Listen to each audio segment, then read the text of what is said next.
Berdinketa ontzat eman zuen Jago Arrasatek, emaitza zaratago taldeak lehiakide gogorra izan zuen eta Realak maila eman zuen. Toulouse ja ekainetik dabila pretemporadan, uste gaur bosgarren partidu zala, eta bueno, eure fizikok igual puntu bat gaineti daz, eta hori demostratu igual ritmo aldetik, eta bai duelo eta disputetan, baina bueno, nik uste hori gutzako ondo datorrela, ze preparaziorako aurrera pauso bada.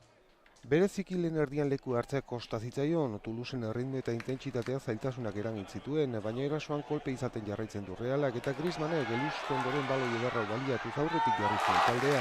Ideia hori biltzat garbi du, naiz freskotasuna falta taldeak. Bai, asmo hori da pixkat, ez? Danok pixkat junto egon eta presiño batein, ze gero lapurtu egonin bakigu alternatiba asko daukuzula, jente bizkorra eta pasadorenak bai, eta gaur bolan izan da, eta aukera garbixinak, nik uste hori izan dizela. Arrasatek proba ezberdinak egiteko aukera izan zuen, zurutu zaegaletik, parto zertxo eta atzeratu dago, oraindik taldea lotzeko dago eta Toulousek hori agerian utzi zuen. Azken txanpan arte eutsi zion Realak, baina silak Toulousek merezi zuen berdinketa lortu zuen. Nabarmentzeko bestea Robiko mutilek, Sangali, Futs, edo Oiartzunek emandako maila.